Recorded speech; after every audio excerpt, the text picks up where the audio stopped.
I'm here with my loyal friend and partner in crime here on the podcast, Dave Funnel. Dave, happy Saturday to you. What's it like up in Canada today? Up here, it's hot. Like you said, it was down there with you. It's just hot and sticky, and it's the dog days of summer. Oops. But it's good up here. But how is it down there with you? You just celebrated a birthday a couple days ago, didn't you? Yes, I did have a birthday on Thursday, they tell me. Yeah, 29. Was it 29 or 29? 29 plus a bunch. 29 plus 24, if my math is correct. Yes. Happy to be here. Thanks for the warm wishes. And it was, a lot of people reached out, and it was nice to be thought of that day. I'm back into my regular swing of things now. I did go out and celebrate last night with a couple of my local friends. Yes, you Might have did. celebrated a little too much. But here we are on Saturday morning recording the show, and we are going to talk about the Major League Trade Deadline, which passed with a great rumble this week. Yes. We had a very active deadline. It started off sort of slowly, and then by Sunday, it really seemed to pick up steam. What were your overall thoughts on it, Dave, on the trade deadline? We're going to talk about the moves the teams made and didn't make on this show, but just an overall statement on the trade deadline. What did you think? I loved it. It was, I thought, one of the best ones that we've ever had. And I found myself refreshing on Twitter all day Mm-hmm. long, seeing what was next. And it was just trade after trade. And it was really nice just to see, a lot of teams go for it, especially teams that don't always make that push. They Sure. actually did. And I think it's good for the game when more teams go for it than not. But yeah, overall, it's a great day. A lot of speculation, a lot of moves, and this weekend's fab is going to be really interesting. It's going to be nuts, right? Because Yeah. everybody spent the most of their money. Although I did last week pick up Max Clark in a couple of places just because I was the last man standing with the most amount of money, and I overbid on him for sure. But I really needed outfield help, and I am got my fingers crossed and praying that he's actually going to be an answer for me in a couple of places. We'll Yeah, see. no, and you have to overbid at some point if you really want the guy, and he's someone I think who could be a difference maker. But you know how much I hate overbidding, and I beat myself up over it. Yeah. What I hate about it, and I understand why they do it the way that they do. I've had a lot of conversations with far smarter people than I am about fab. But if I end up bidding on a guy and I overbid on him by $30 or $40, I get really upset about that. And I Mhm. know that I shouldn't, but at the same time, you do have to make your moves and get the guys that you really feel like you need to get. And I often come up short because I'm sort of pecunious about the idea of spending a lot of fab early on. And quite honestly, players that are much better than me, like I think of Dave McDonald, who's in Glarf with me, he spends his fab like a person who just inherited, $1,000 and wants to go spend it all in one day. Like he will just go out and get guys and doesn't care. And he has like $12 for the rest of the year and he's good, like, and he's much better player than me, probably for a variety of reasons, but that's one of them is that he just knows what he needs and he goes and gets it. But I really struggle. We'll do a show on that in the wintertime. I want to do like a fireside chat like they do on some of the other podcasts and like pour my heart out to you about my fab troubles because I have to get, it's probably the weakest spot of my game and something that I really need to attack. I feel it's mine too because I'm always losing out, but I'm always unwilling to spend money so early on. Mm-hmm. Um, but I see both sides of it. I mean, you get that guy and you have him for the rest of the season. On the other hand, if that guy doesn't work out, then you're stuck with someone who you might actually have to drop, and then you don't Sure. have money to replace them. So Sure. you've got to really hone in on what you want and when you want it, and make sure it hits. It's that idea of just having, how many opportunities can you give yourself, right? Like if you overbid on somebody right off the bat, and like I can understand, like if you're in a mono league or whatever, like an AL or NL only, and you need to really spend up on somebody who moves over to leagues. In those leagues, it seems like people really do hang on to their fab for the trade deadline, specifically for that purpose, right? Yeah, And you'll see I'm in guys an like AL only Skubal. league, and I've got about $83 out of 100 right now, and I'm really getting ready to spend it all this weekend. I think I saw over this past week, I was looking at the Tout Wars website because I'm in Tout Wars mixed auction, and Tout Wars and NL only. Steve Gardner, I think it was from USA Today. If you've never met him, I don't think you've ever met him. He's just a wonderful guy, just a great human being. He spent like $869 on school ball. I mean, I think the biggest fab bid that I ever saw was for Ellie De La Cruz when he got called up, but it was like $990 or something like that. It was just staggering. Anyway, well, we won't talk about my fab struggles here because nobody wants to hear about it. This is not a complainer show for us, right? We're going to talk a little bit about the trade deadline. But first, Dave, my first question for you is you brought up fab a moment ago. Who's a player that you're targeting in fab this weekend because of a trade or a move that was made last week? All right. So I was looking for someone who was probably deep enough to not be rostered in a lot of leagues. Mm-hmm. So I'm going to go with Moises Ballesteros. Oh, I like it. Yeah. I'm going to be targeting him in my AL only league, but I think there's potential here for, 15 teamers. I think he's going to get everyday catching reps in LA. I don't think there's anyone there to really, go after his job. He's got a great minor league track record, and I'm not really overly concerned about this year's slump. When he was with the Cubs or back down in the minors, it was more a lot of just inconsistent playing time and being shuffled around and stuff like that, plus a learning curve as well. I think he's a good enough hitter where for the rest of the year, he's going to get everyday at bats, I believe. And I think he's a good enough hitter where he can learn from his past mistakes and maybe build on something here. I don't know how much power or anything I'm expecting, but just for volume alone, I think he's a nice catcher too in any league where there's two catchers. That's a really sneaky move because he's going to get DH at bats there too in Los Angeles. But Los Angeles' current catching situation outside of Ballesteros is Travis d'Arnaud and Tyler Heineman. Yeah, I don't see why those guys would be in the way of a 22-year-old guy who's trying to learn on the job. I thought that was a great move for the Angels. And I know that they gave up Zephyr Hahn, who's been very good and will continue to be in a high leverage role for the Cubs. But I thought Ballesteros was a big price to pay in that situation. I like him a lot. I see him play pretty frequently. My good friend Sarah Sanchez from Glarf is a huge Ballesteros fan and really likes him. I like that idea, Dave. I think adding him as a catcher too in a lot of places would be good. And actually, you've given me an idea because I know this will come as a shock to you. But, as I continue to struggle with fab, I still roster Austin Wells in a couple of places as a catcher too, just because there's nothing.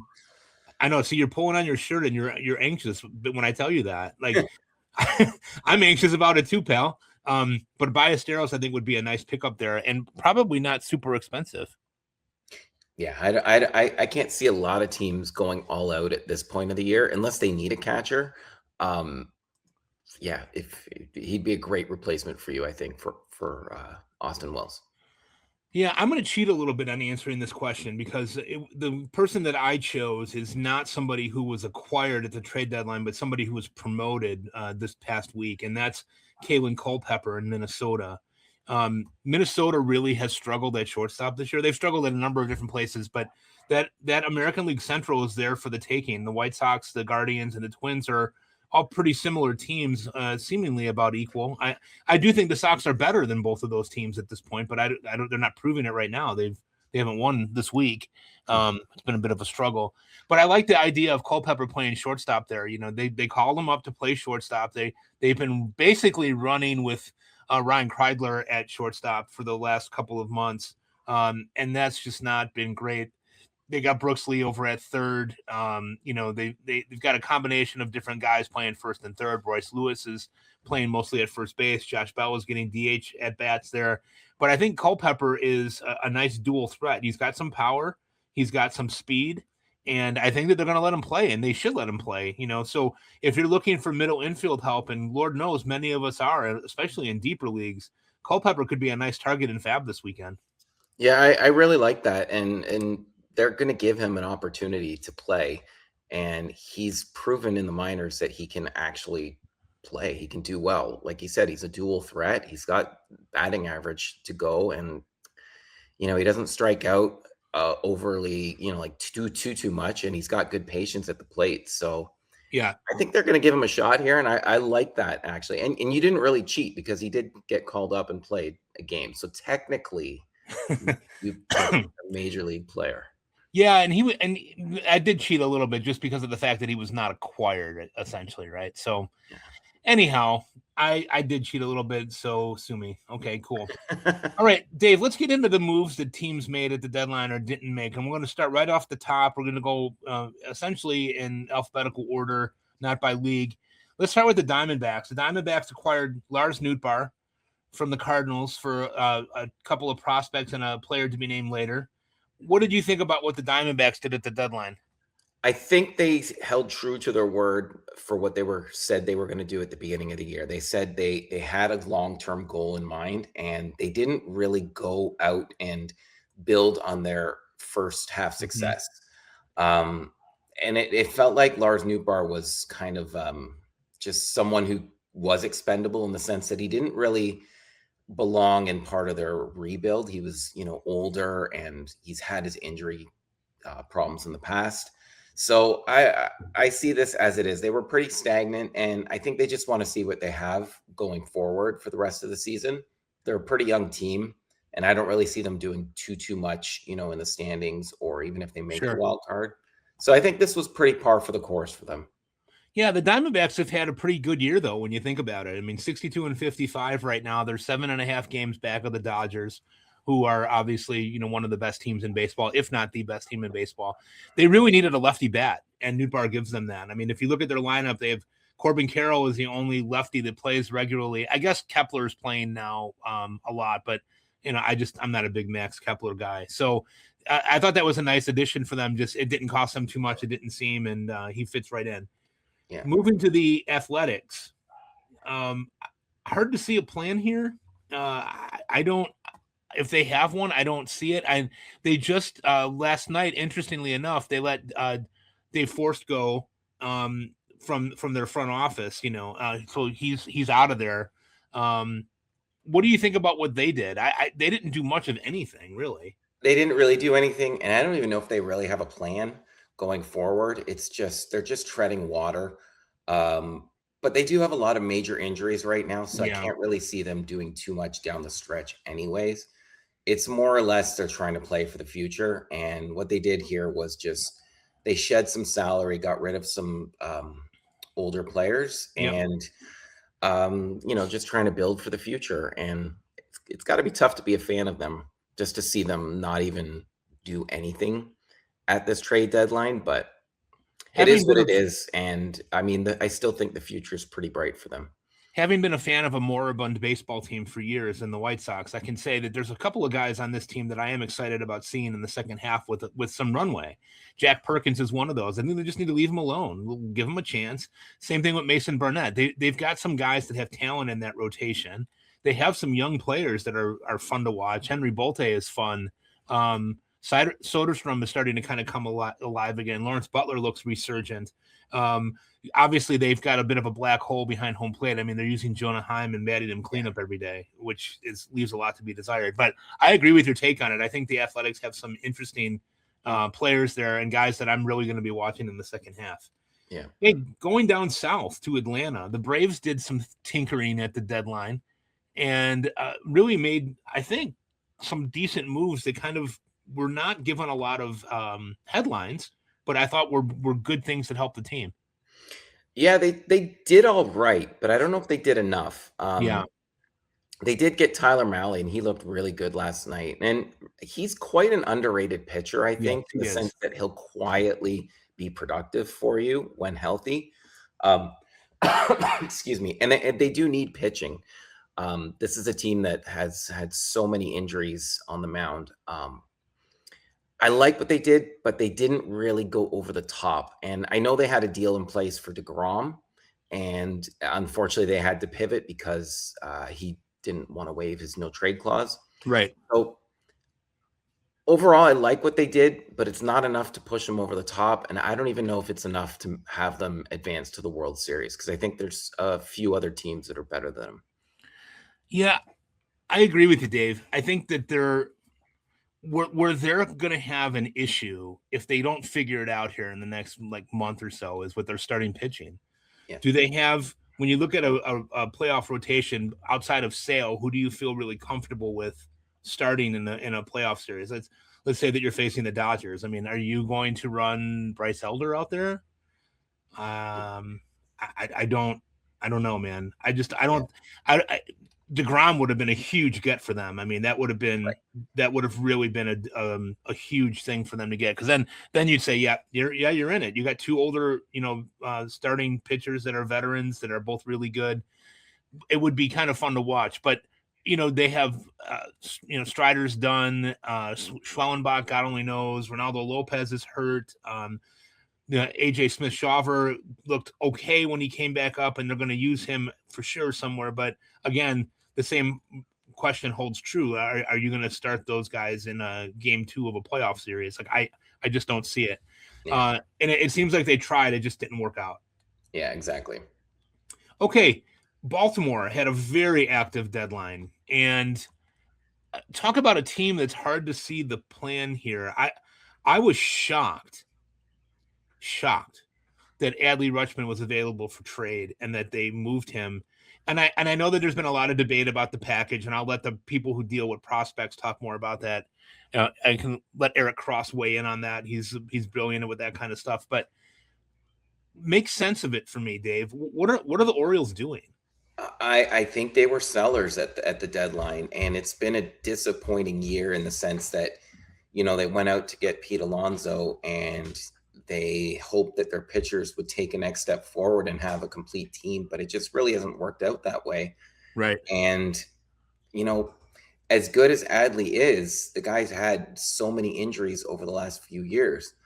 The hard part is that he was actually, he felt like the heart and soul of the team. I always think back to his debut and, seeing him out there shaking hands with the ump, and you could see the team build on that. And that's when their success really started, actually, once he got called up. So to trade him away is really, it's a major thing for this team. Where they're going from here, I don't know. Maybe it's another small rebuild.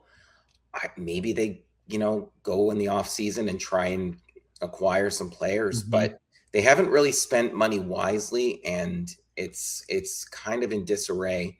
I think they need pitching, but they got a lot of good prospects, is what I've been told. So they at least have that to build on, but they've had so many hitting prospects before.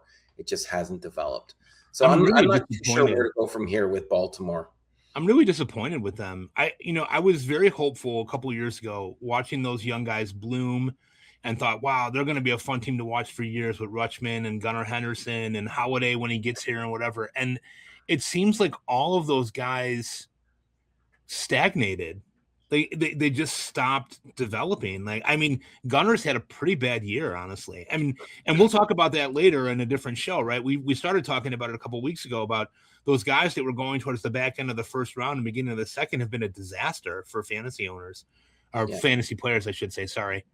I just don't know what they're doing. Like, signing Pete Alonso should have been the icing on the cake, and it just hasn't really worked out. To your point, they really need to develop some pitching.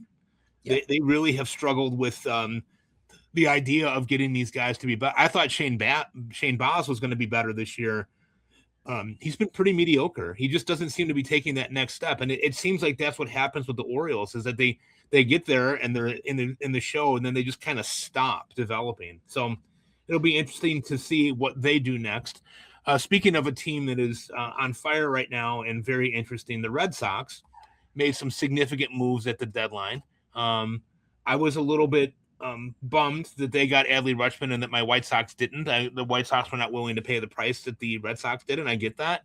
Talk a little bit about what Boston did and whether you like it or not. I really like what they did.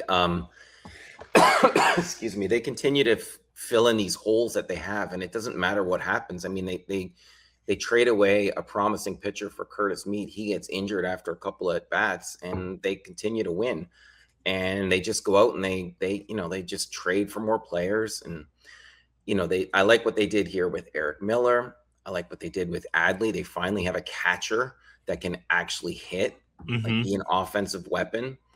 And it's been impressive what they've been able to do all season. I mean, they're missing so many pitchers and so many hitters that they started the season with, and yet they keep now moving on and on and on and keep winning. It's going to be interesting, especially if they get Roman Anthony back and Garrett Crochet back in time for the playoffs. There's been some talk that Crochet might go to the bullpen coming back, huh? Yes. Chances are he's in the bullpen just because there isn't much time left in the season for him to actually develop into a starter. I don't know if that's going to carry over into the playoffs or if he'll be ready by the playoffs to be a starter. But even then, I wouldn't expect, like 7 or 8 innings out of him. Yeah, but they could be really dangerous come playoff time, because when you look at their rotation and you think about who they're going to start in the playoffs, Sonny Gray has been fantastic. Ranger Suarez has been good as of late. Peyton Tolley struck out 14 guys last night. So, they have the weapons to be able to deploy those guys in a playoff series and be dangerous. And they are pesky on offense, boy. Let me just say this about the Red Sox and then we'll move on. I have one of my best friends is a big Red Sox fan, and I told him in the offseason when they got Caleb Durbin that he was going to love him. And the first 6 weeks of the season, all I got from my buddy Brian every day was, "You're so wrong about Caleb Durbin. He stinks. I want him to go back to where he came from." Now, oh my God, he's like the second coming of Jesus Christ coming to the Red Sox. Now Brian is a big fan. Oh, you were right about Caleb Durbin. I'm like, write it down because I'm sure that you'll criticize me for something else next week. But I do like what the Red Sox did. I thought they did a very nice job filling in some holes, and they've got good guys to plug in when they need to. Meade being down really hurts, but they plug in Monasterio, they plug in Sogard, and they just keep going. So kudos to the Red Sox for what they did. The Chicago Cubs maybe had the best deadline of all the teams. They acquired Clay Holmes and Tyrone Taylor from the Mets. They got Ryan Zeferhan, who we had talked about a little bit earlier from the Angels, Braxton Garrett, Kevin Gausman. They rid themselves of Jamison Tyone finally, which was a relief for them. David Peterson a little bit earlier back. What do you think about what the Cubs did, Dave? They were actually my favorite team at the deadline, and I really loved what they did. I'd be pretty happy if I were a Cubs fan right now. They needed pitching, and they went out and they got it. They got 2, 3 maybe starters that they can insert into their rotation. They've got guys coming back as well, which are going to help. They gave up some of their future, but honestly, I was never a big fan of their prospects. I always thought a lot of them were just hyped up a bit, kind of like the Yankee tax. Sure. But I almost wish they were in the American League so that we could see them and maybe the Dodgers in the World Series. I don't know if it's enough to beat the Dodgers to get to the World Series, but I do think they're a really good team, and it's going to be really fun to watch the playoffs. They are a very intriguing team to watch right now, and the moves that they made with their pitching were really, really good moves, I think. I mean, Holmes is going to start today. We'll see where he's at, but he's a good pitcher for Wrigley Field. He'll keep the ball in the park. He gets a lot of ground balls. Gausman could be resurgent. I think Gausman actually pitched better than what his numbers look like when he was in Toronto. You would know a little bit more than I do just because you see them more often. But they did some nice things, and I think that their pitching was a real issue that they have, and they went out and they attacked it. They did exactly what they said they were going to do. They got bullpen help. They got a couple of starters. The one thing that I think is tricky for them down the stretch, and I'm not anti-Cubs. I know a lot of Sox fans are anti-Cub people. They're going to have to remain hot hitting, which we'll see how that plays out. But their bullpen is still, to me, a major question mark when they get to the playoffs. These other teams are going to be throwing a little bit more octane at you than what they're doing right now. Although, hats off to Jacob Webb. He's been fantastic in the closer role for them. Even though they got Zeferhan, it looks like Webb is going to remain the closer for now. God knows what's going to happen with Palencia when he's coming back, but they're also going to have reinforcements coming that way too. Hunter Harvey is supposed to be back at some point. Phil Maton should be back at some point. Hobie Milner had an appendectomy a month ago. He should be back fairly soon. He's on rehab right now. And Justin Steele too might be back in the bullpen too. Who's that? Justin Steele. Sorry, but oh yeah, when he comes back, there's talk of him being in the bullpen as well. So Yeah, he won't have time to build up for the rest of the season. But they also have Ben Brown, and he's got the stress reaction thing going on in his back and his neck, which sounds kind of scary. But if they get him back too, they could have some pretty decent weapons to throw in a series. I have to see what happens. Do they have enough to beat the Dodgers? I guess that remains to be seen. yeah. Talking about Chicago shifting to the south side, my guys, the White Sox, they made a couple of moves that were, I guess I would say, a little under the radar that didn't, but moved the needle for them a little bit, I think. They acquired Joey Bard, who then subsequently got hit in the hand a la Curtis Mead and is out. Looks like he's going to be out for the rest of the season. Brenton Doyle from Colorado for a couple of prospects. Huascar Brazoban from the Mets, who has been fantastic this year and will fill a middle relief role for them. The big acquisition that they got, though, was Luis Castillo from the Mariners, which was a move that I didn't really see coming, but sort of low-key like. Dave, what did you think about what the White Sox did? I think they didn't oversell for their future. I think they understood where they are, where they were, and where they're going. And I like, even though as a fan, I know you would have loved to see them make a push for this year. I like that they stuck with their long-term goal. And I know I said earlier, I like a lot of teams going for it, but I think in this case, this is a team that spent so many years, carefully laying out this build back and this rebuild. And I think they reminded themselves that, you know what, we have a really bright future. Let's not mortgage that right now to, get someone for a few weeks and see where this goes. I think what they did was really good. I think, and like you said, I think Luis Castillo was actually a pretty low key. It was a nice little addition for them. He's an experienced guy who's going to be an upgrade for a couple of their starters. So overall, this should be a nice learning experience for the White Sox to see what they have going forward, and it'll be good for them to play some meaningful baseball and build on that for next year. Yeah, I think it's going to be fine. I'm glad that they did not trade anybody of immediate remarkable value to get something that's a short-term rental for them. That didn't really make a lot of sense. They have like 13 guys that have debuted this year, and it's been a much better season than anybody, including me, had anticipated. Yeah, they're in the race right now. I don't know if they'll finish it. They've really struggled this week. Boston made them look like little leaguers. And then they got shelled by Cleveland last night. 2-game lead in the American League Central right now. But I think that those moves were good ones, and letting these guys kind of grow up and play together. Castillo started the other night and he gave up 5 runs, but it was really, if you watched it, he was bled. I mean, there was 2 broken bat singles, an infield single. Nothing was hit very hard until it was, and then so he actually pitched halfway decent, but. They have questions in their bullpen. They did make a move this morning. They sent down David Sandlin and Noah Schultz and brought up Tanner McDougal and Hagen Smith, who Hagen Smith is one of their top 5 prospects. And they're going to use those guys in the bullpen to try to help bridge that time to getting to Taylor. I mean, they really need this. I firmly believe that Taylor should be their closer, but Will Venable's bullpen management is, I don't even know how to characterize it. Like I've tried to come up with a way to think about it. It's almost like he's just pointing at people and trying different things. I just wish that he would settle on roles. Taylor is terrific and he pitches once a week. I don't get it. Anyway, story for another time. And to put a capstone on the White Sox, goodbye to Sir Anthony Dominguez. Thank God. Oh my God. Cincinnati, very quiet deadline. Surprising. I thought they were going to be a little more active. Didn't you? Yeah, I really did, and they really didn't do anything, and it's got to be really frustrating for the fans because you've got players that other teams want. You're not going anywhere, and you still can't trade them off. Like I don't understand how Tyler Stevenson is still a member of the Reds unless their plan is to re-sign him in the offseason.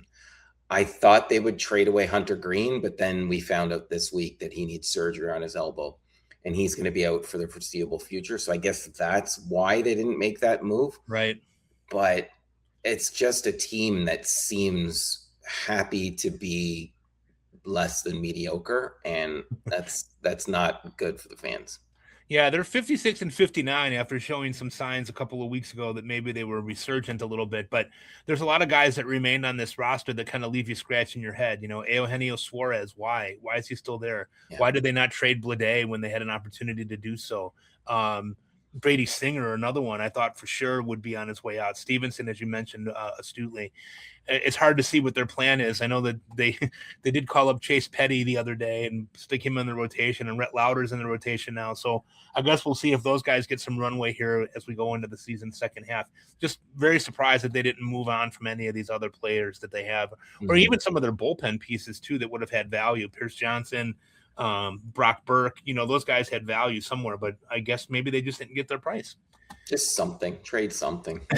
Do something, guys. Do something. Yeah. Dave, we're at a half-hour mark here. We're going to take our first ad break for the day, and we're going to come back and talk about Cleveland and then Colorado. All right, Dave, we're back. The Guardians, our biggest rivals for the White Sox. They made some nice moves at the deadline, I have to admit. Yeah. They were surprised. I thought they would actually be sellers like they have in the past, and I was actually quite surprised that they bought, but it was smart buys. Like going after Foster Griffin, that was a surprise, first of all, that the Nationals were willing to give him up, because I thought they were talking about extending him. But I love adding Joe Adell because now they have some power that they can work with. And even Nathaniel Lowe, we didn't mention that with Cincinnati, but that's a nice little add there because, he brings in some experience and he could provide some power or, batting average for them when needed. And I really like them getting Craig Yoho a while back as well. I think the future closer. And if any team, well, I shouldn't say any team could develop pitching because he came from Milwaukee, but Cleveland knows how to handle pitching as well. So I like what they did overall at the deadline, and it's going to be fun to watch the AL Central.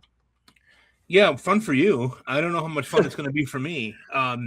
Yeah, they have a nice lineup there now too. They needed offense, and first base has been a bit of a black hole for them. They've really struggled to get any production there going back quite a ways. And so, Lowe should be able to be in that lineup on a daily basis, and he provides pretty good defense. Stephen Kwan is looking more like himself again, even though he's not producing numbers. His batting average is up, and he's batting leadoff again. Adding to DeLauder and J-Ram seems like a good move. I love the Griffin acquisition for them. They really could use a lefty, and they got one. Yep. Colorado, what? I'm not sure exactly what their plan was. They moved Antonio Senzatella to the Brewers. They moved Victor Vodnik to the Marlins. They moved Brenton Doyle to the White Sox. Were you surprised at all by what they did and didn't do? I thought they did well. They traded away, older players that have value to other teams. I thought they sold high on Senzatella, which was great. They sold Brenton Doyle, which, they had an influx of players there that they had to get rid of. I just don't know if they did enough.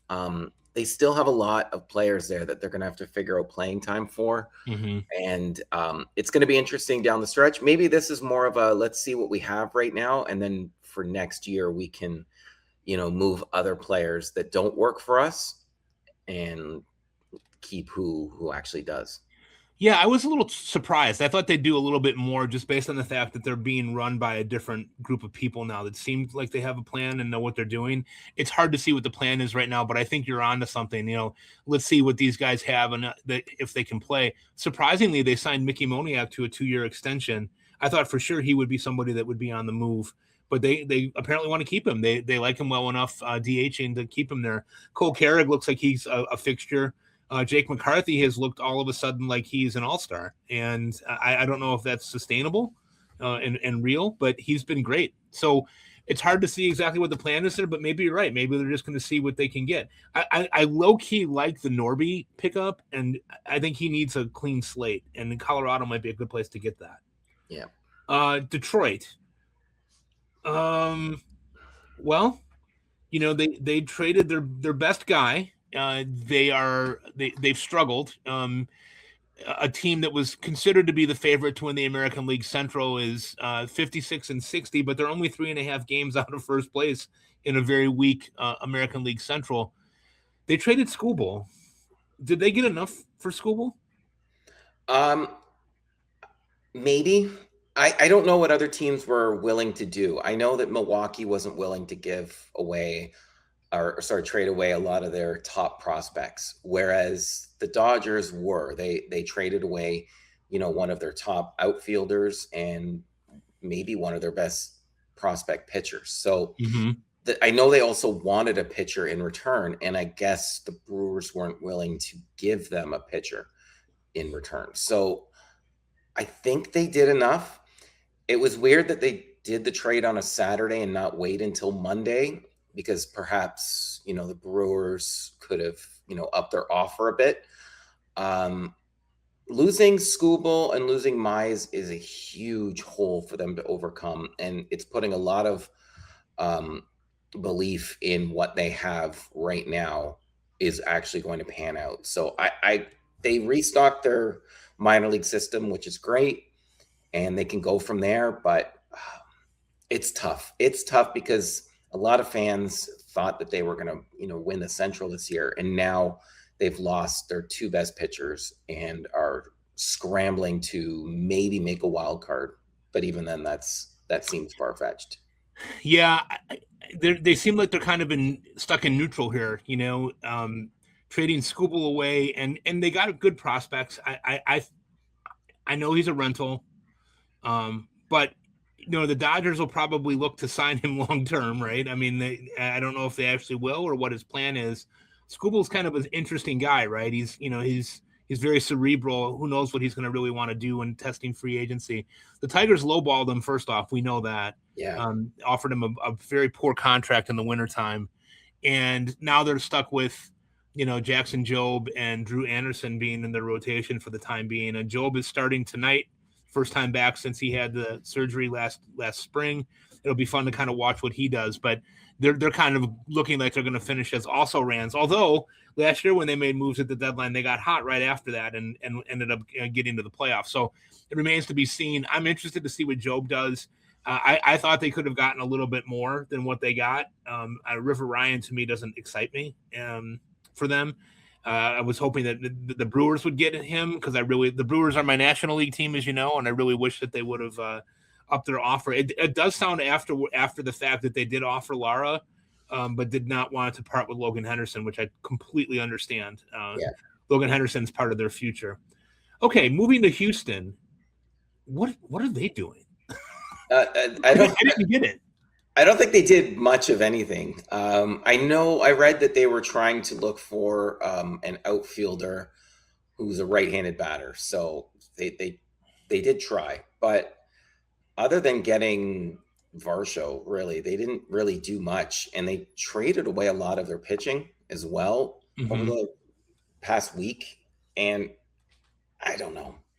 I could make an argument that they're sellers, but I also know that there are reports that the general manager, he's going to be, or the manager, one of them is going to be under fire if they don't really do anything for the rest of the season.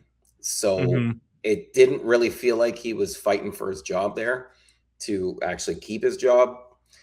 I'm not a fan of what they did.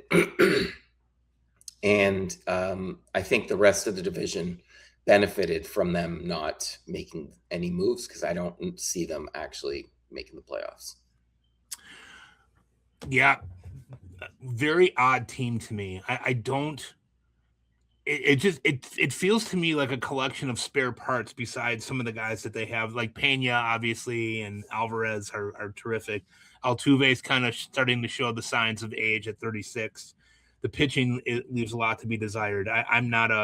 I've written about Peter Lambert a few times, and he's fine as a streamer, but not as a guy that's your number 3 in your rotation.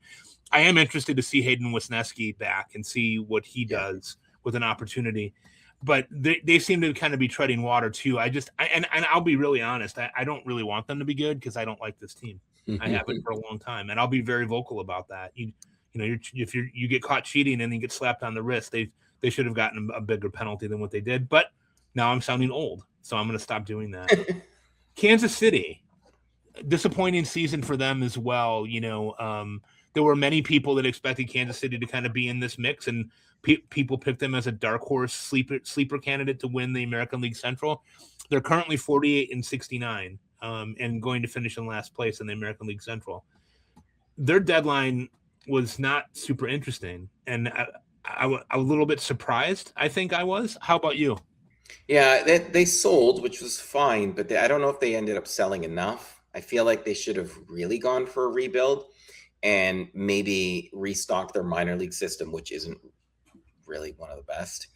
But they got something for Lane Thomas. They got something for an injured Chris Bubich. So you've got to give them something for that. Like, that's kudos for that. But they have a lot of bullpen arms that they weren't able to sell, and it was kind of odd that nobody wanted, what was their strength. And I don't know. It's just disappointing, and it's kind of resemblant of their whole season. Just a big disappointment. Yeah, I was surprised too. I thought guys like Waka and Seth Lugo might have some value at the trade deadline. I thought either one of those guys made sense for the White Sox. They ended up getting Castillo instead, who, Castillo's got a little more octane than those guys do, and I understand that.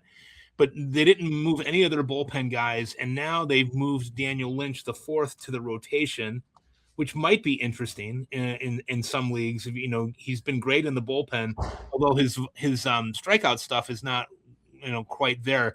They seem to have a type, don't they, in their rotation? They kind of pitch to contact and don't have any of these guys that bring a ton of velo. But if you're looking for a closer, anyone out there, Steven Cruz is a name to know. Alex Lang at times appears to look like me throwing batting practice to the freshman at the high school. So I think Cruz has an opportunity there and should get some save chances down the stretch. Okay, let's go to Los Angeles. The Angels, pretty busy deadline for them. They moved some pieces around. What did you think about what they did, Dave? And what do you think the future looks like there? We talked a little bit about that with Ballesteros earlier. Yeah, I really liked what they did. They with a new GM, they really wanted to go for a rebuild, and they sold everyone that they had. And they didn't really have much talent to begin with, but they went out and they sold anyone that they could, and I like what they did. And it's unprecedented in Los Angeles because typically they don't do what you're supposed to do, but here they did, and it was a good deadline. And we talked about Moises Ballesteros earlier. I like what they got for Jose Soriano, which was great. I can't pronounce his name though, but Arjan Nimala from Toronto, one of their best prospects. Something to build on here, something to give them hope that, maybe not this year, maybe not next, but we have direction, we have a plan in place, which is not something that the Angels have had. Yeah, it's going to be fun to watch what they do. They do have some young talent there and some guys that they probably should give some runway to. I mean, I'm tired of seeing Jose Siri and Adam Frazier playing. Like, let's get some of these other guys going. What I don't understand, and maybe this is a conversation for a different time, but they really don't like to call up these young guys and let them play. Like, why is Christian Moore not playing? Why is Kyron Paris not up? Like, what are they waiting for? Are those guys just not very good? They're 23 and 24 years old. They should be playing, right? They're an interesting team in the sense that they take everyone's cast-offs, like Vaughn Grissom, and he's been pretty good. Yeah, and if they had a minor league system that was more focused on development and not just pushing them, like, to your point, they haven't been calling them up, but they also have, like, some guys go through their minor league system so fast that there's never any patience in play. And then when that happens, then the players, they lose their confidence and they don't know what to do. And then they just go to the next year. And it's a lot of disarray. I just hope that there's something there with, the new management in place, because what they have going on right now, there was a game the other day, the Angels and whoever, and the visitors broadcast was saying that Artie Moreno said that winning isn't even in their top 5 for fans, like importance for fans. And Oh boy. how do you say that out loud? Winning is the biggest factor, I think, for getting fans to the ballpark. Yeah. And I'm not saying that's bad. Like, No. we're all jumping on board here, but fans love a good time. Fans love to see a team play well and win and have a reason to cheer for you. Right. If they Right. don't have a reason to cheer for you, they're not going to come to the ballpark and support you. So For sure. Yeah. I don't know. There are so many teams in the major leagues that don't seem like they have a blueprint. Like you can follow it on a lot of teams that we've already talked about, right? Like you can see what the plan is for like the White Sox. You can see what the plan is for the Guardians. Like you just don't see it with this organization. An organization that we do see a blueprint for is the Los Angeles Dodgers, shifting to the other side of the freeway here. They made some obviously the big move was Scooble, but they made some other ones that kind of flew under the radar a little bit that were really solid acquisitions as well. They lost Dalton Rushing to an elbow injury, and he might be in line for Tommy John surgery, quite honestly. Hard to say. They went back out and acquired two catchers that they had before, Hunter Fiducia and Ben Rortvedt, who are solid defensive type guys, not known for their hitting. They're still a little bit of ways back from getting Will Smith, but this was just another case of the rich getting richer, wasn't it, Dave? It really was. They got the best pitcher out there, and their rotation looks outstanding right now. Can I just say one thing? I don't think the Dodgers are ruining baseball. I don't either. They're really good at what they do. Yes. They're not breaking any rules. It was really interesting. The other day, I watched a clip of Shane Green on Twitter talk about how his time there was something that changed his career. Mm-hmm. He went from team to team and he wasn't doing well. He went to the Dodgers and they realized right away what he was doing wrong. I can't remember which pitch it was, but they said, you're doing this, you're doing this, you're doing this. Here's some pictures. Here's some evidence. This is how you fix it. They know what they're doing. They can develop their prospects. They are so advanced in everything. They're playing chess while most teams are playing checkers. They have an owner who wants to win, as opposed to other teams who use those teams as financial assets. Yes. That's the major problem I find in this league. And to blame the Dodgers for actually wanting to win and do well is it's a crime, I think. And Dave, that's brilliantly stated. And I made the case to several of my friends as well who were complaining about the Dodgers going out and getting it done. Not only are they the best team on paper and on the field, they also have a top 5 minor league organization, and they're probably the best organization in the sport, if not all of sports. And so while we want to throw stones at it and say, yeah, you got the prospect capital, you go out and get Scooble. Well, not everybody has that. They traded 2 guys that are not even in their top 10 prospect list to get Scooble. We talked about this last weekend. We thought maybe Tibbs would be the guy and not Zaire Hope, but here we are. They can do what they want to do. They are playing chess, as you point out. Here's the thing. They're just going to figure out, they just gather a collection of different people. And then when they get to October, they just figure it out. So Snell will be back next week, right? Tyler Glasnow is going to be back at some point from his back issues. Chris Bubich is throwing and will come back. So are those guys going to be starters in the rotation for the fall? We don't know. They're waiting to find out what's going to happen with Ohtani. He's got this biceps thing. They don't even need him to pitch. They've got Yamamoto. Sasaki looks resurgent all of a sudden, although he's always kind of a crapshoot. But that's what they'll do. They'll have 3 or 4 starters that they'll use. I mean, Justin Robleski was in the All-Star game. He might not even be on the playoff roster. I mean, just think about what they do. Obviously, Yamamoto, obviously Scooble, and then somebody of Snell, Glasnow, Ohtani will be in that playoff rotation, and they'll stick the rest of those guys in the bullpen. But don't stop there. Look at the other guys that are hurt that they can bring up if they need a refresh. They've got Ben Casparias, who's hurt. Brewster Gratterall had shoulder surgery, and he's supposed to be coming back at some point. Seth Halverson, Will Klein's been valuable for them.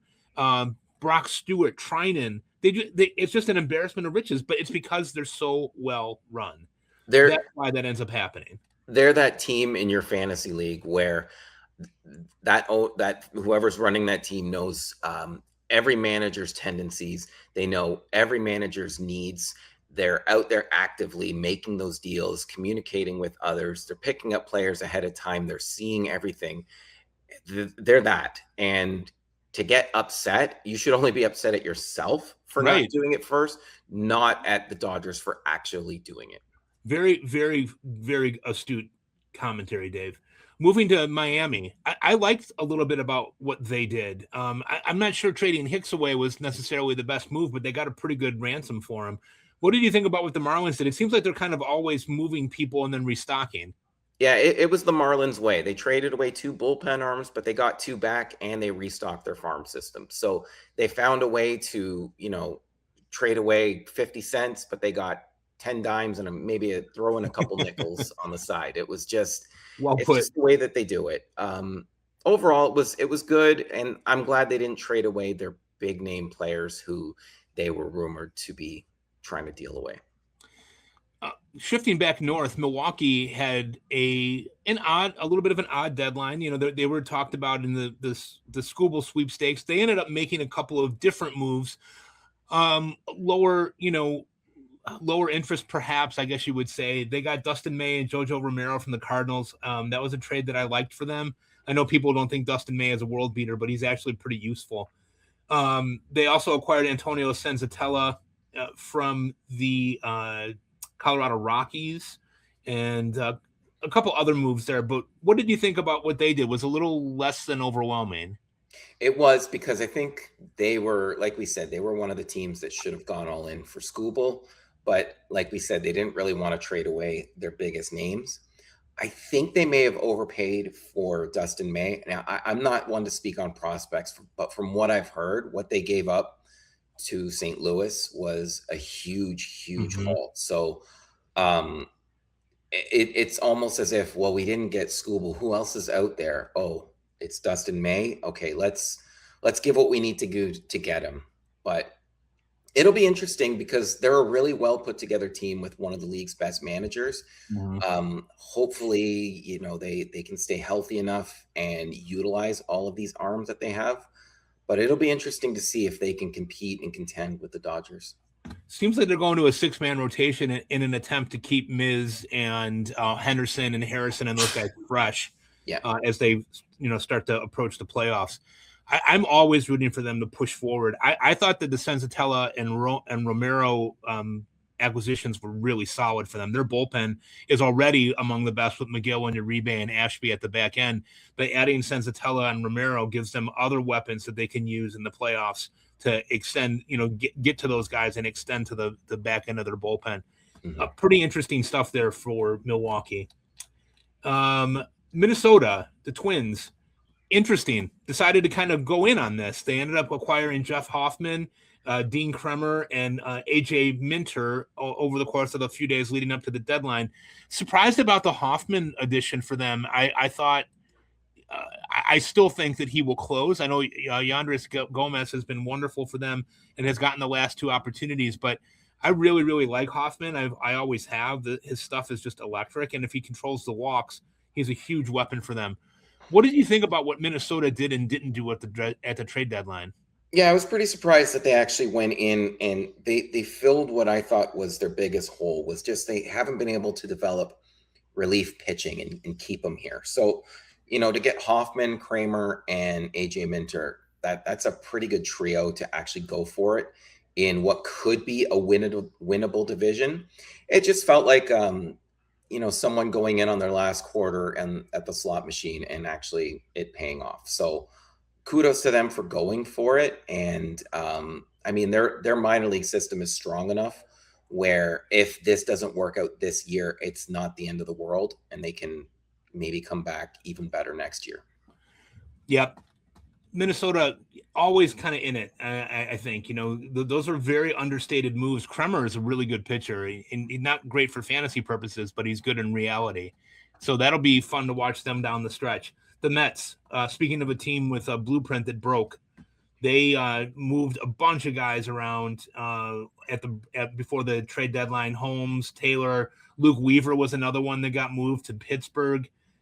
They moved Brooks Raley, Husker Brazeban, AJ Minter. Anybody who wasn't nailed down in their bullpen, they moved. Freddie Peralta What do you think their plan is for the rest of the season, Dave? Obviously, they've really struggled. They're 51-66, 19 and a half games out of first place. Season's over for them. I like what they did. They were able to trade away, things that weren't working. They traded away experience, and they got some prospects back, which is great. I wish they had traded away more. I kind of wish they had tried to trade away, Marcus Semien and Luis Robert, but they did what they did, and I think they realized that this is not working this year, and who knows, maybe in the offseason they trade away more or just DFA players. I don't know. But overall, it's good, and it's something for the Mets to look forward to in the future. Yeah. I have a similar question for them too, in terms of like looking at the rotation. I mean, they have McLean, Scott, and Thornton, who all look like they have futures with the team. They're currently using Sean Manaea and Robert Stock, who's a great story, a really funny follow on Twitter if you're not following him. And I wish him all the best. But you just look at this and you think, well, where's Jonah Tong? Why is he not in this mix? Like I don't know. I guess we'll see what happens. There's still a couple months to go. Moving to the Yankees made a couple of pretty big moves. They got Heliot Ramos from the Giants, paid for him, it seems like, and then Luis Garcia Jr. from the Nationals, and they paid for him too, it looks like.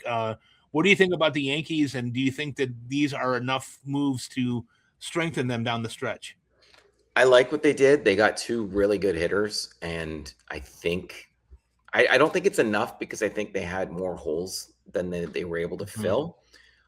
But I think it's enough for them to actually contend in the American League. I don't know if it's enough for them to win the American League, but a lot of that will just depend on their health going forward. They've got some pitchers coming back who are going to help, and they obviously need Aaron Judge to return. But if Judge and Stanton can come back, and if they can get Carlos Rodon back healthy enough, it might actually be enough to beat the Red Sox or whoever else is competing there.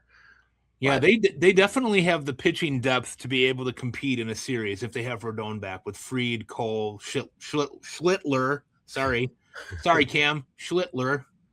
Not what I was about to say. And Rodon.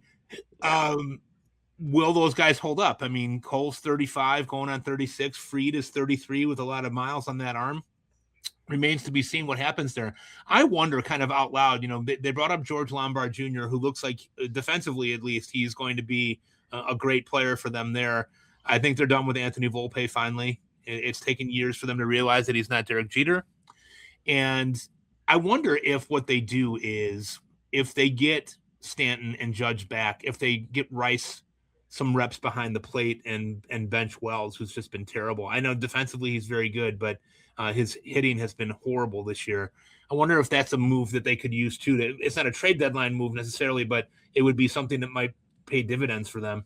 That's something I think they should do. I don't know if they do, though. I don't think Boone wants Rice behind the plate, or maybe Rice doesn't want to go behind the plate, but it would really solve two problems, like two birds, one stone. Yes, agreed. And I think that they should do that, but I don't know if they actually will. And I know a lot of people are very upset with Brian Cashman as usual and Aaron Boone as usual. Those guys can't do anything right in the eyes of Yankees fans for the most part. Philadelphia made some good moves, I think. They really kind of tried to strengthen their bullpen. They got Brooks Raley and Caleb Killian. They also added Luis Ariz. Thoughts on what the Phillies did? Do you think that they're built to last? I like what they did. They went out and they got people. I think it was last year. They didn't really do well at the deadline, and it cost them. This year they went out. I think Luis Ariz is underrated. I liked Colby Thompson for what he is, and Luke Raley's pretty solid. So they were able to go out there and solidify their team and make it stronger. And they're maybe an underrated or under the radar team here to actually push to make the World Series, especially with their rotation. Overall, I'd give them an A. Yeah, I'm a big fan of the Phillies. I think that they make very astute moves. Dave Dombrowski is not afraid to make trades and really put himself out there. I like, again, I know I keep kind of harping on this. They have a great daily lineup. Adding a rise, a high contact guy to their volume of strikeouts was a really smart move. I thought a very, and now if he has to play second base for a long time, that could be problematic. But they moved Stott over to third, and they're making it work there. Justin Crawford has looked like a pretty good player here over the last month or 6 weeks. But they too have the pitching. They have the pitching to be able to compete. They're in a playoff series. You're going to have to beat Sanchez. You're going to have to beat Wheeler and probably Luzardo. And they'll move Nola and Painter to the bullpen, or Painter won't make the team. But they rebuilt their bullpen on the fly. They've done a really nice job. Very good. Pittsburgh. Wow. What to say here? They have struggled here as of late, but they rebuilt their bullpen in 72 hours. They added Luke Weaver. They added Camilo Doval, Kirby Yates, and Lake Bakar from the Marlins. What do you think about this squad, Dave? I really like that they went out and they actually tried. They bought. and it goes with what they were doing in the offseason as well. They're out there trying to build a team to compete. And if they didn't have as much bad luck as they've had this year with injuries, I think it would be a completely different story right now. And I think they'd be contending with the Cubs and the Brewers to actually win the division. O'Neal Cruz might be coming back soon. They should be getting Connor Griffin back at some point. Ryan O'Hearn could be back late in the season. So if this team could make a push to make the playoffs, there could be a chance with a bullpen like this and a rotation as strong as it is to actually do something. But I just don't think the timing's right for them. Yeah. Regardless, I love what they did, and they went out and they tried. Well, they're building it for the future. I feel, they added some guys in the bullpen to try to get them to the back end, where they've got Montgomery and Soto and Weaver as kind of a 3-headed closing monster. I like the idea. It goes back a little bit further than that for me, like from the trade deadline. They got Robert Hassel the third, who has not been great for the Nationals, not really had much of an opportunity, but it looks like he could get an opportunity in Pittsburgh with some runway. Jacob Gonzalez from the White Sox, the Sox wanted that pick to be able to pick Landon Tomey in the draft, and they did that. But Gonzalez has actually had a decent year and looks like a guy that they could use as some type of a utility guy. So they're going back a little bit further than that and just continuing to add young guys and give them an opportunity. I like what they did. Yeah. San Diego, dude. I mean, I don't know, man. I don't know what to say about San Diego anymore. Like I feel like they're 60 and 57. They should be way better than what they are. They went out at the trade deadline and got Robbie Ray and Casey Mize. I was surprised. What was your take on what they did? I was surprised too. I was surprised that they actually went out and acquired starting pitching, not because they don't need it, but because I just didn't see them as buyers. I really wish this team would sell and rebuild. Yes. And just donate some of these bad contracts to other teams for something. But they continue to push on and try and compete. But I think at the end of the day, they're just going to be disappointed at the end and wonder why they don't have many minor league options left to help out and come up, because they keep trading them away for players that just don't work. Those of you that are still listening might be wondering why we haven't taken a second ad break yet. And I've been wondering that myself. So we are at an hour mark. We're going to come back and finish a trade deadline acquisitions, and then also do our mental health minute. We'll be back after these words. All right, Dave, we're fresh off the San Diego Padres. The Giants, Buster Posey. What? What are they doing? I'm not sure. Are they in a full rebuild now, do you think? What are we going to see here? They really should be in a rebuild, and they have so many overpriced players that they could get a lot for, and they just haven't been able to trade them. So they dealt away, smaller pieces. They dealt away Ramos, which was actually a bigger piece. But overall, they traded away their minor pieces, but they kept the biggest pieces that they should trade. It should have been a reverse. Maybe keep who they traded, but trade away, Devers and Adames and Yeah. just do the rebuild, because I don't think they're close. But they did rebuild somewhat their minor league system, so at least they have that. Yeah, I hope so. I mean, I really want to see Buster Posey be successful. I admire him as a player and as a human being. He seems to be a real gentleman. But the plan here to me is not real clear. They've got some young guys that Aldridge looks like he could be a player. Their Susek looks like he might be okay. They're going to let McRae play a little bit, but the idea that you're going to continue to run Jung-Hoo Lee, Adames, and Devers out there on a daily basis that you're paying a lot of money to that are not super productive guys. I'm just surprised that they didn't have somebody take those guys off their hands and offer to pay down some of the contract to get more. But we'll see what happens. They did move some guys for prospects and are trying to restock, so I'll give them credit for that. Seattle, pretty quiet deadline for them. They got Taylor Ward, nice pickup for them, and then they traded Castillo to my beloved White Sox for a package of Sir Anthony Dominguez, who's got another year on that contract, like an albatross deal, Nolan Jones, and prospect Boston Smith. Weird. This is a weird buy to me. Yeah, they it's almost like they believe we did it last year, we're going to do it this year. Yeah. And with that in mind, it's just they added, small pieces to maybe help out.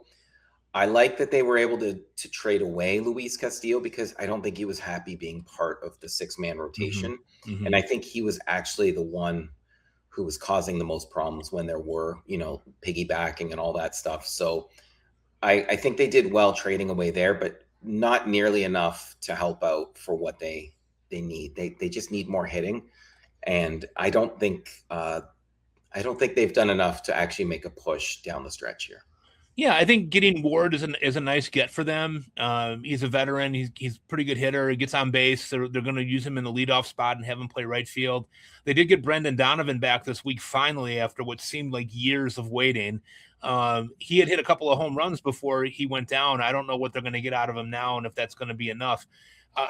There's another team that has just been really disappointing. I mean, Cal Raleigh, we probably could devote a whole show to his struggles of what's been going on this year. But he's very emblematic of the problem that they have. They don't hit enough. So that'll be something to watch down the stretch. Cardinals, St. Louis Cardinals. They got Caleb Ferguson for money. They traded Lars Nootbaar. They traded Dustin May and Jojo Romero. Seems like they got a pretty good haul for May. The Cardinals are, ostensibly in this race at 58 and 58. Were you surprised in the direction that they went? I was. So when we were talking about the Diamondbacks, I actually got mixed up and was talking about the Cardinals when I said they had that off-season mission in mind where we're not going to push too far and we're going to look at the long-term goals. That's what I meant actually about the Cardinals. So I actually see what they did here. They had that goal in mind from the beginning of the year that we know what we want. We have a long-term plan in place. And I think they stuck with it here. Like we said, they got a really good haul for Dustin May. So I think they restocked their minor league system pretty well there. And like I said, talking about the Diamondbacks, Nootbaar felt like a man out of place here. He's older and he was someone that could probably help a contender as opposed to a rebuilder. So overall, I think they did well. And I think as good as it is to see teams go for it, this is one that I'm happy didn't.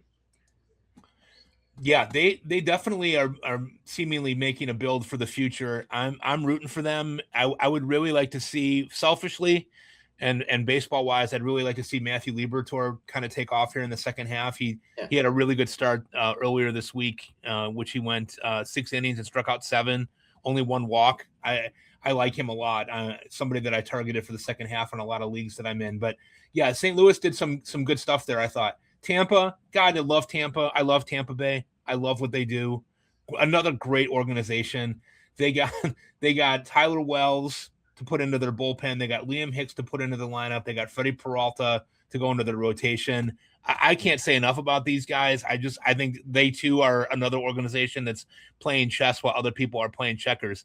Dave, do they have enough to be able to get over the hump and not only make the playoffs, but make some noise? It's going to be interesting because that AL East is going to be really good. There's 3 legitimate teams that I think could be the 3 best teams in the American League right there.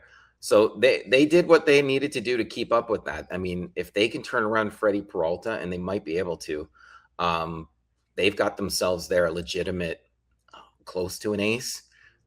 Tyler Wells has been outstanding for Baltimore, and he's only going to do better, I think, in Tampa. And they've got a potentially legitimate catcher here in Liam Hicks. So overall, a plus for them, and it's going to be really fun to watch the AL East. It's always funny to me because people will say at the trade deadline for Tampa, they'll say, well, why didn't Tampa go out and get like an impact bat?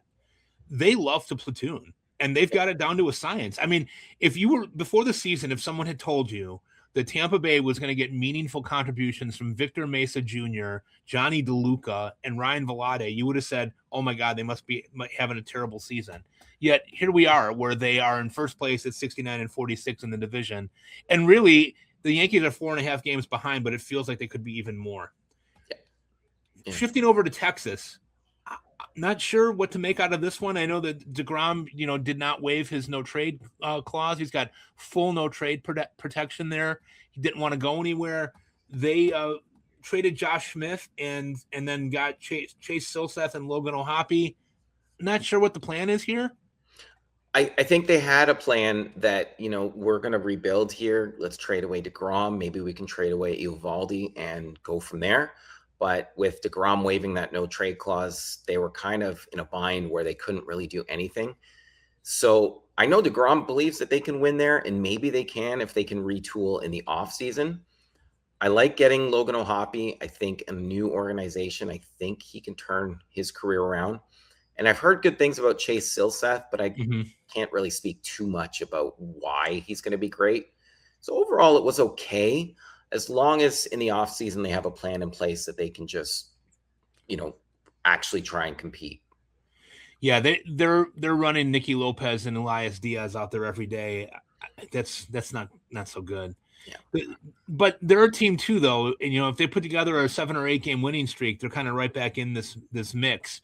And their starting pitching is probably good enough to do it. I'm a little intrigued by Cody Bradford, as I know you are. And Jordan Montgomery just was activated this week as well, and looks like he's going to pitch as the long man out of the bullpen. Could be kind of fun to watch down the stretch here and see what they do. Toronto, again, I don't know. I know you're not necessarily a big Blue Jays fan, but that's your local team. What did you think about what they did? I think they did okay. I know last week we talked about in Dynasty, if you can trade and sell at the same time, do it. And I think that's what they did here. They traded away Gosman, and everyone thought the sky was falling. But then next thing you know, they go out and get Jose Soriano. So overall, I'd say they're still where they were. It's the same line. They traded away some decent prospects, but they got some good ones in return. So I don't know. It was okay. It wasn't anything major, like in the sense like they're not that much better or that much worse. Right. I just think they're where they are.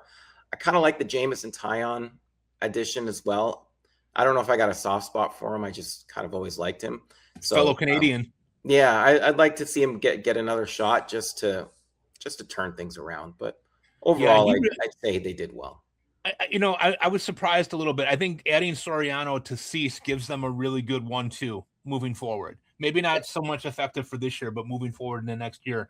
I was a little surprised that they didn't move Bieber. I thought he was a guy that they would be able to move to. They must not have gotten the price, the asking price that they wanted. Taillon needed to get out of Chicago. It's not his fault that he signed a 4-year contract here and was largely unsuccessful. There were moments that he had really good success too, but Cubs fans essentially ran him out of town. And I understand it. I mean, he gave up a lot of home runs, and Wrigley Field's a really tough place to pitch. And so I wish him all the best. I hope at 34 that he's not done. It looks like his better days are behind him, but I too am a fan of Taillon and hope he does well. They're still running Max Scherzer out there today for some reason. I don't know why. He needs to hang it up. Take his one blue eye and his one brown eye and go home. Finally, our last team here is the Washington Nationals. Interesting deadline for them, kind of in that same building and subtracting mode. They did trade Foster Griffin. They traded Luis Garcia Jr. They moved Curtis Mead to get Connolly early, which was a move that I really liked for them. What did you think about what they did at the deadline, Dave? I would give it an A, as long as Connolly early isn't a bust, in the sense that he needs major surgery and will be out for a couple of years. If that's, I mean, they should have known going in, like he was injured. So, I mean, I'm sure they did their due diligence. But the fact that they were able to restock their minor league system, which is something I think they needed, and just, you know, get a future pitcher that they can use, I think they did pretty well here. And I think the future is bright for Washington. I'm excited to see some of these younger guys play, like Ortiz, and House looks like he's going to get a little bit of run playing third base. I do like Daewon Lyle. You and I were talking about him yesterday. I think he's a guy that's waiting to develop and take that next step. But for those of you that are looking for saves, and I know all of us are, a guy to earmark here is Giovanni Cruz, who they got in the Yankees trade for Luis Garcia Jr. He's already in a high leverage role in that bullpen, and the only guy that he really has to beat out for that closer role is Clayton Beeter. Now, Beeter did get the save last night, and Cruz was credited with a hold, but he has got nasty wipeout stuff and is a guy that could get some save opportunities down the stretch. And you and I both know in these deeper leagues, 3 to 5 saves can make a huge difference. And if he gets those for you, is a guy that you should maybe put a small bid on this weekend and hope that he gets the job. Dave, that wraps up all of our trade deadline acquisitions for all 30 teams. Let's shift over to our mental health moment. And similar to this show, we've talked about this before. Baseball is really a grind, and work can be a real grind. You know, we're back in school this coming week here in Illinois, and baseball is a 162 game season. We still have thereabouts 45, 50 games to go for most of these teams. In our field of work, it's a grind too. And we have a long school year kind of ahead of us. We've done the same thing for years. You've been doing it for a long time. I've been doing this for over 30 years. How do you approach the day-to-day grind and kind of monotony of your job? Well, for me, I admittedly hate the month of September. It's when I start school back. And it's hard, especially in kindergarten, because it's a weird job that you don't realize how far, at least for me, how far kids have really come until you start over with them in kindergarten. It's not like, different grades where you see a child come in and they can do different things and you just have to teach them how to build on those skills. In kindergarten, I'm actually teaching them those initial skills. Like we do a whole week lesson on how to hold a pencil, how to hold a glue stick, right, how to hold a book, and how to color. Like that's one of our first week-long units. And the grind is tough.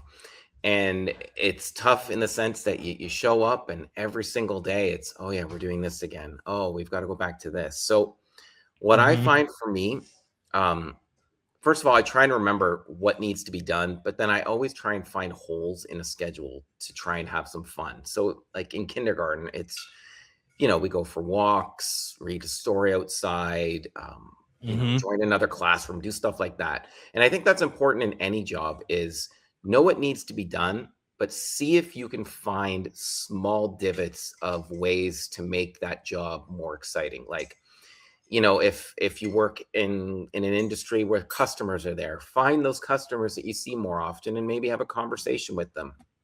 Or, staff potlucks, or going for a walk at lunch, dress down day, stuff like that, that can make you look forward to not just going to a job because you feel like you have to, but going to somewhere where you feel like you want to.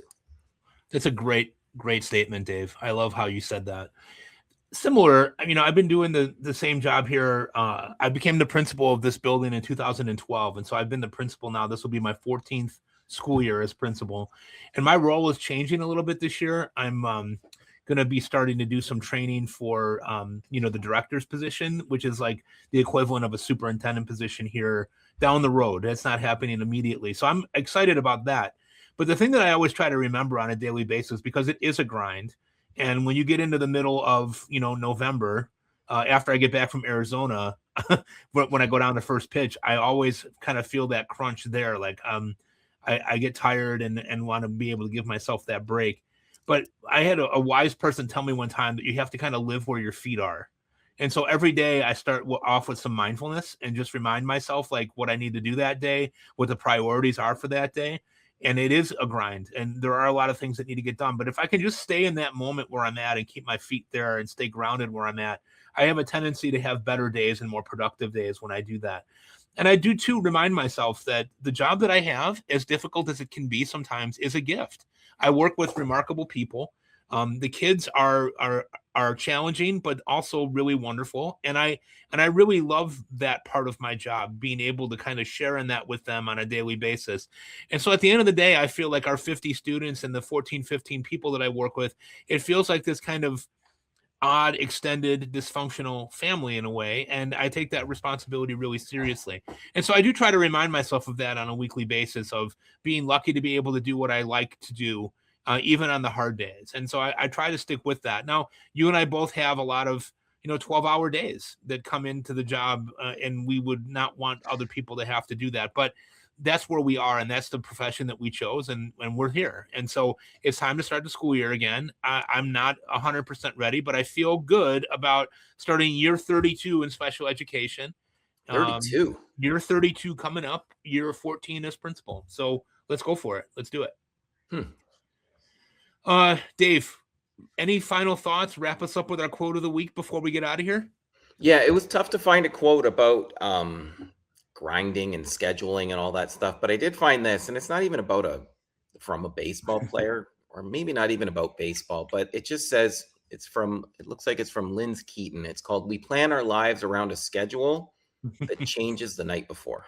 Doesn't it ever? Yes, it does. So you got to be flexible out there, right? Especially when you got kids who all of a sudden need a glue stick at 10 o'clock at night, or need a ride to work unexpectedly. That's kind of where we're at, right? So glad to be here. Dave, wrapping up show 18 with you. We'll be back again next Saturday with more coffee. I probably need to take a little bit more coffee than I did this morning before we started talking. As always, great to talk with you. It always just feels like a conversation that we record. It's very free and low key and easy, and I always enjoy doing that with you. For those of you who listen, thank you so much for listening. If you like what you're hearing, please subscribe. Please give us a like somewhere, wherever you get your podcasts. We'll be back next week for episode 19 of Breakfast with the Beats. For Dave Funnell, I'm the host, Mike Carter, signing off for the week. Have a great weekend. Peace to you all.